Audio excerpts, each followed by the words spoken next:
Bonjour, le thème d'un temps pour notre couple aujourd'hui sera pour éviter que les conflits deviennent des blocages. Ce sera la première partie.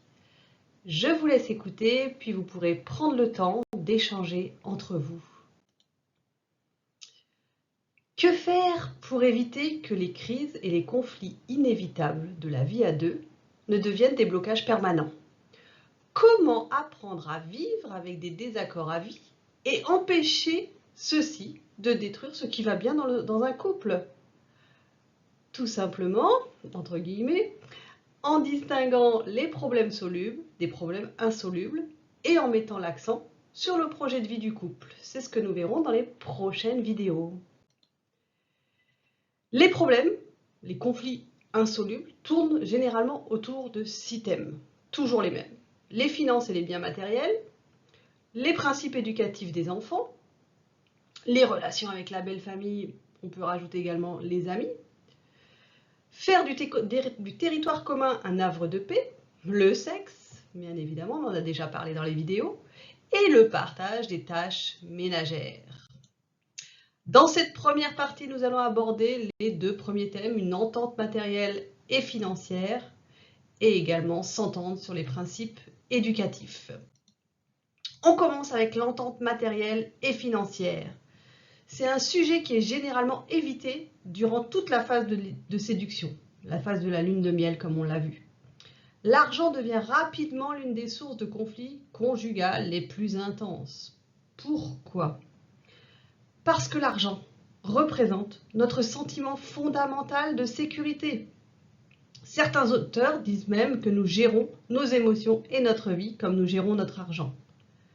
Les conflits seront d'autant plus intenses et fréquents qu'existera une grande distance entre le sentiment de sécurité de l'un et l'insécurité de l'autre. L'un voudra profiter immédiatement de son argent alors que l'autre voudra assurer son avenir en faisant des économies.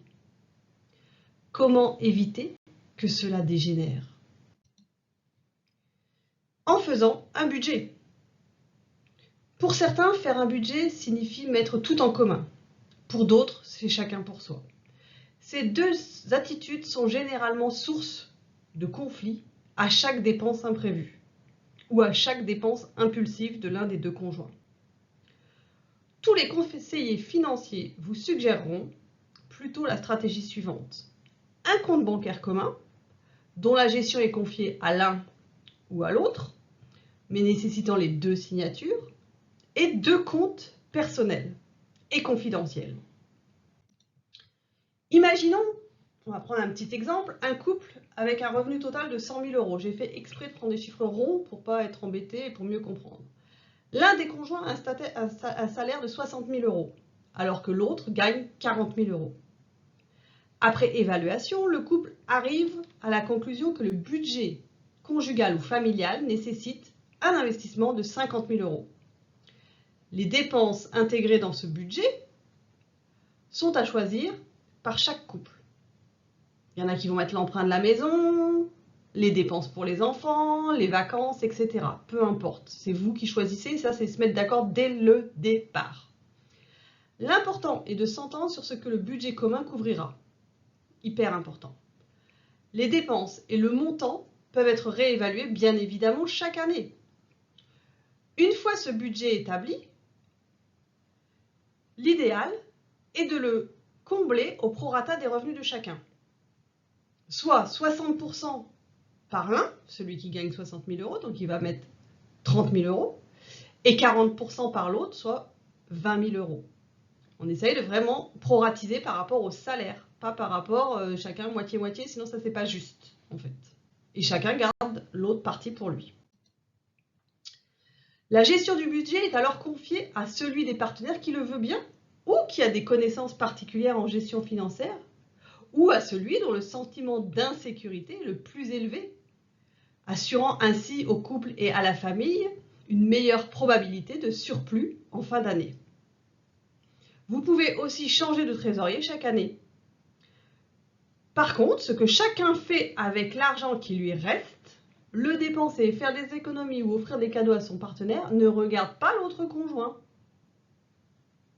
Un seul conjoint est donc responsable du budget commun et fait un rapport sur la situation pécuniaire du couple chaque trimestre ou semestre.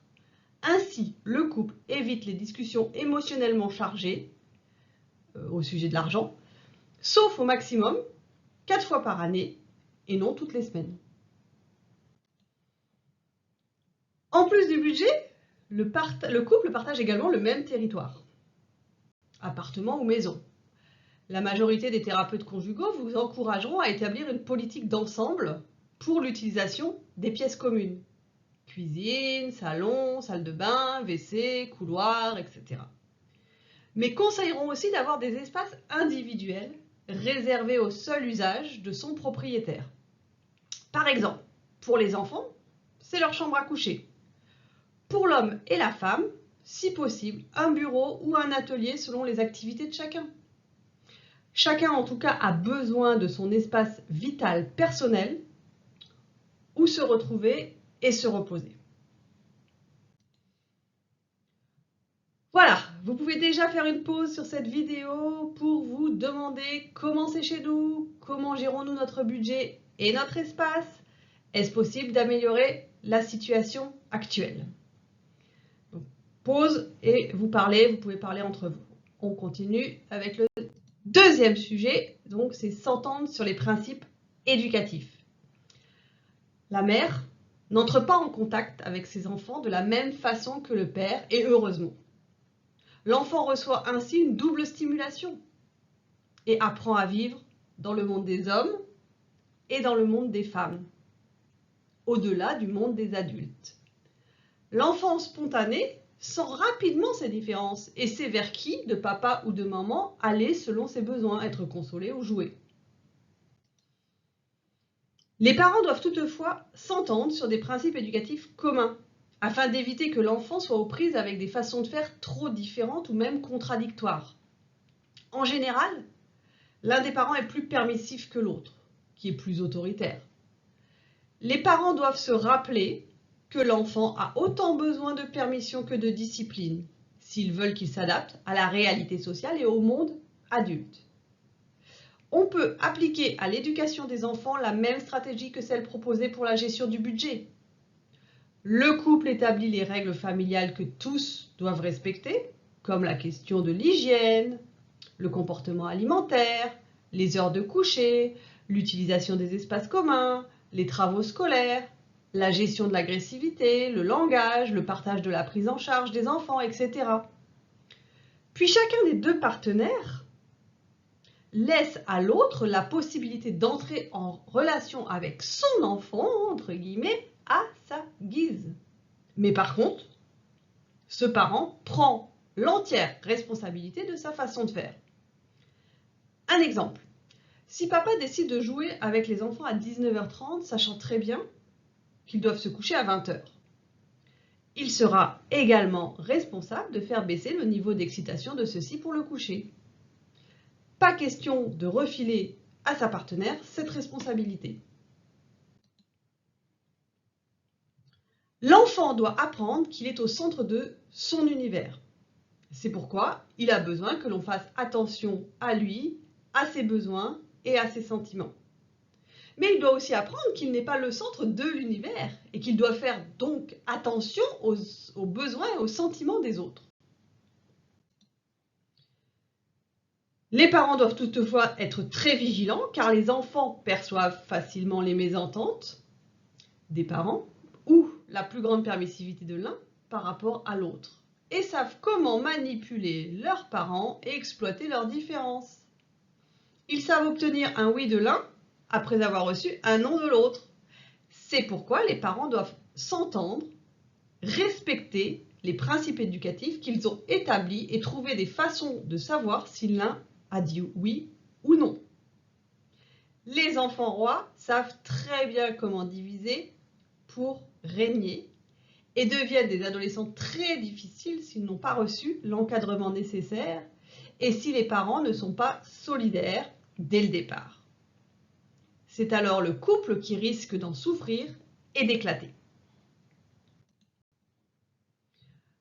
Vous pouvez faire une deuxième pause dans la vidéo et vous demander à nouveau comment c'est chez nous, comment gérons-nous l'éducation des enfants et est-ce possible d'améliorer la situation. Pour cette vidéo, je me suis inspirée du livre d'Yvan Dallaire, Qui sont ces couples heureux, surmonter les crises et les conflits du couple. Je vous laisse le descriptif sur cette diapositive.